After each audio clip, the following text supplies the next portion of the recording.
Meus irmãos, minhas irmãs, a paz do Senhor Jesus.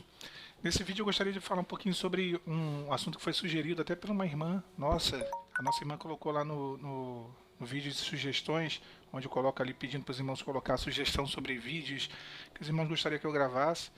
Ela coloca da seguinte forma: irmão, eu gostaria que você fizesse um vídeo falando dos cônjuges que estão na igreja, que conhecem a verdade, mas não querem a restauração do casamento. Então, sobre esse assunto, é um assunto bem recorrente, né? É uma situação que acontece, na verdade, que acontece muito na restauração do casamento. O cônjuge está dentro da igreja, está lá cantando no coral bonitão, né? A esposa, o marido, está trazendo mensagem, tendo oportunidade, isso tudo, mas não quer nada com a restauração, não quer saber da família, não quer saber do casamento, aquele pensamento pró-divórcio, né? A favor do divórcio. Até eu fiz um vídeo falando sobre isso, se Deus ele é a favor ou não do divórcio. Depois os irmãos deem uma olhadinha nesse vídeo. Irmãos, o que acontece com esse tipo de situação? A pessoa está tão cega, ou mais cega, do que aquele cônjuge que está no mundo, que saiu da igreja, que foi para o mundão e está lá vivendo a bagaceira no mundo. Essa pessoa ela não vive uma experiência genuína com o Senhor. A palavra ela dá vários exemplos disso. A gente pode ver que Judas, ele o tempo todo ele teve ali no meio dos discípulos. Jesus desde o início sabia que ele ia trair ele. No entanto, Jesus não tirou Judas de lá, do meio do colégio apostólico. Ele esteve ali, ele participou dos milagres, ele ceiou, né? Ele ceiou. E depois ele veio atrair Jesus. Então, o joio, ele cresce junto com o trigo. As pessoas que não vivem uma experiência autêntica, uma experiência genuína de salvação, elas crescem, elas estão dentro da igreja. Isso é fato.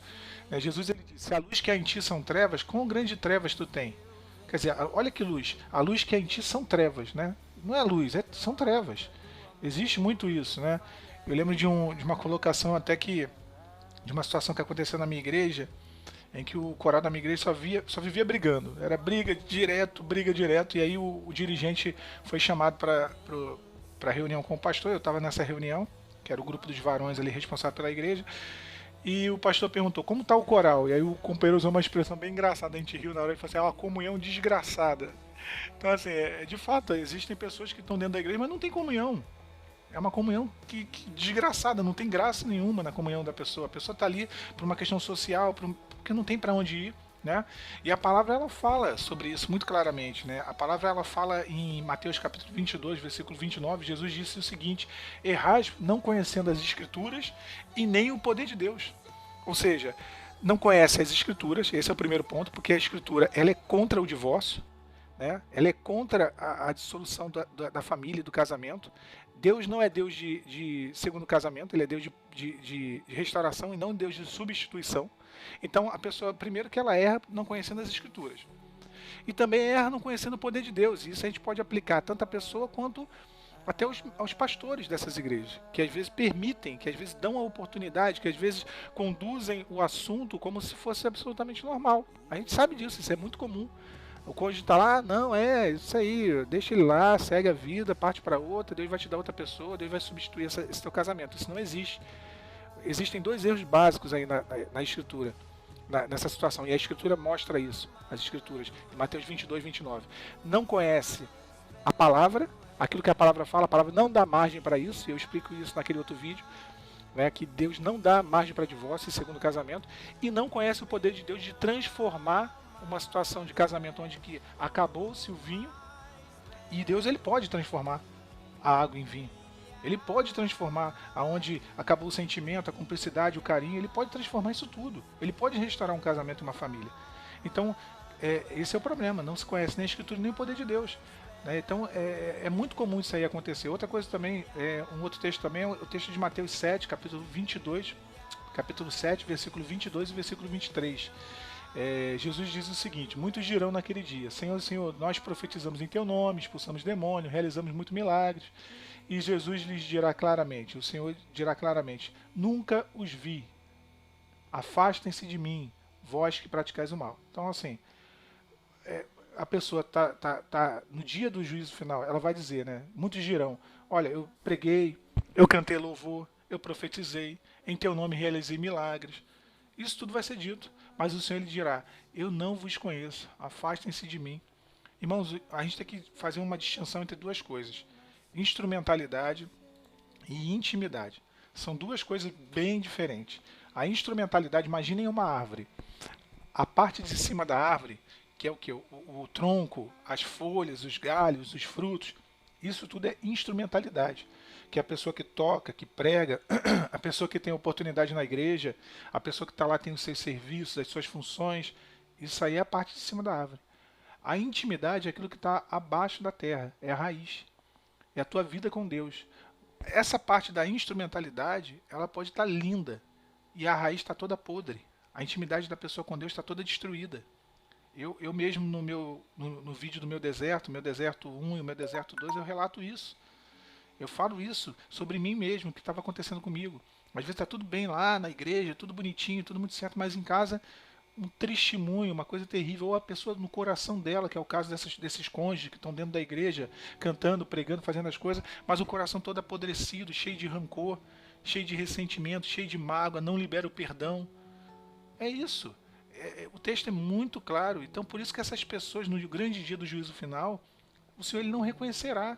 Porque Deus ele não reconhece o servo dele, não reconhecerá o servo dele no dia da volta do Senhor Jesus, ou no dia do juízo final. Ele não reconhecerá pela instrumentalidade, mas pela comunhão, pela candeia, pela intimidade com Deus. A comunhão. O que é comunhão? É koinonia, que é ter senso, ter algo em comum com aquilo que é eterno, aquilo que vem da eternidade de Deus. É comunhão. Então a pessoa não tem comunhão. Está lá, está cantando, está louvando, mas não tem comunhão. E para finalizar aqui, a gente tem a parábola do filho pródigo. Ela mostra muito, muito claramente isso, né, de uma maneira bem clara. O filho pródigo que foi embora, que saiu da casa do pai, a gente fala muito sobre ele. Ele foi embora, gastou os seus bens, mas quando ele retornou, o pai ele fez um banquete para o filho pródigo. E aí a gente conhece o outro filho. Porque a parábola do filho pródigo, lá no capítulo, em João, na verdade, Lucas, perdão, capítulo número 15, versículo de número 11 em diante, a parábola do filho pródigo, ela fala de dois filhos. Ela fala de dois filhos, ela fala de um filho que foi embora e o filho que ficou. E o que ficou é interessante, que quando o pai ele faz o banquete, a Bíblia diz que ele se aproximou da casa, ele ouviu música, dança, ele chamou um dos servos e disse assim: o que está acontecendo aí? Aí falaram: olha, teu irmão voltou, então teu pai está fazendo banquete. E ele se acendeu em ira, ele não quis entrar. O pai até foi lá atrás dele, insistiu, ele disse: olha, o tempo todo eu trabalhei contigo aqui, você nunca fez um banquete para mim, para os meus amigos e tal, né? Esse teu filho aí esbanjou, gastou tudo e você está fazendo um banquete para ele. Aí o pai disse: meu filho, não é assim, tudo que eu tenho é teu, né? Nós tínhamos que comemorar e nos alegrar, porque teu irmão estava perdido e foi achado. Ali, irmãos, era o banquete da salvação. O filho que ficou, que era o filho mais velho, que estava o tempo todo dentro da casa do pai. Olha que interessante, ele estava dentro da casa do pai, porém perdido. E o que estava fora da casa do pai foi achado. Então isso é muito interessante, é um paradoxo. Esse estava dentro da casa do pai o tempo todo, mas estava perdido. E ele não quis participar do banquete quando seu irmão retorna. Aquele banquete ali era o banquete da salvação. Esse filho que está lá dentro o tempo todo, ele não participa do banquete da salvação. Ele não participa. Ele está perdido dentro da casa do pai. Então, irmãos, irmãs, o cônjuge que está dentro da igreja, cantando, louvando, pregando, fazendo tudo, não se escandalizem com isso não, tá? Não se atenham a isso, né? A irmã até, ela fez o comentário, ela colocou assim, o vídeo falando sobre os cônjuges que estão na igreja, que conhecem a verdade, mas não querem a restauração. Eles não conhecem a verdade. Se eles conhecessem a verdade, eles não estariam fugindo da restauração. Eles iam querer a restauração. Então eles não conhecem a verdade. Por isso que a palavra fala: errais por não conhecer as escrituras. As escrituras é o que? A palavra, a verdade e nem o poder de Deus. Então essa é a situação dos cônjuges. Eles estão tão cegos ou mais cegos ainda que aqueles que estão no mundo, que saíram da igreja ou que nunca foram da igreja, que abandonaram a família e o casamento. Esses que abandonaram a família e o casamento estão lá dentro da igreja, estão tão cegos ou mais cegos ainda, né? Essa é a situação deles. Requer a nossa oração. A questão da igreja, de estar dando oportunidade, isso tudo, irmãos, está na conta do Senhor. É Deus quem vai tratar, não somos nós, né? Eu sempre digo o seguinte: se a igreja é uma igreja saudável, a igreja, a palavra fala que ela é o corpo de Cristo, né? E no corpo, todo o corpo, o que é o agente de união do corpo? O que identifica o corpo? O que une o corpo é o sangue, né? Na igreja, o agente de união, aquele que une, que nutre, alimenta e purifica o corpo, que é a igreja de Cristo, é o Espírito Santo. Ele que dá identidade. O sangue também dá identidade, né? O sangue meu não é igual dos irmãos. A gente consegue descobrir muita coisa pelo sangue. Então, assim, o que dá identidade à igreja é o Espírito Santo. Se essa igreja é uma igreja saudável, como corpo de Cristo, o próprio Espírito Santo, ele vai tirar aquela pessoa do meio. Isso eu digo que é fato. O ímpio não permanecerá na congregação do justo. A pessoa vai se sentir incomodada e o Espírito Santo, ela mesma vai pedindo, vai se afastando dos serviços e vai sair da igreja. Tá? Agora, se a igreja é uma igreja doente, é uma igreja que não é saudável espiritualmente, é bem comum que essa pessoa fique, é bem normal. Que ela fique lá cantando, pregando, falando em línguas, aquela coisa toda. Só que a palavra já mostra aí que isso não quer dizer absolutamente nada. Tá bom, irmãos? Então, essa é a explicação. Não tem, os irmãos têm que pagar um preço, continuar orando e não devem se escandalizar, né? Não foquem no cônjuge, deixa ele lá, deixa ela lá, é isso mesmo.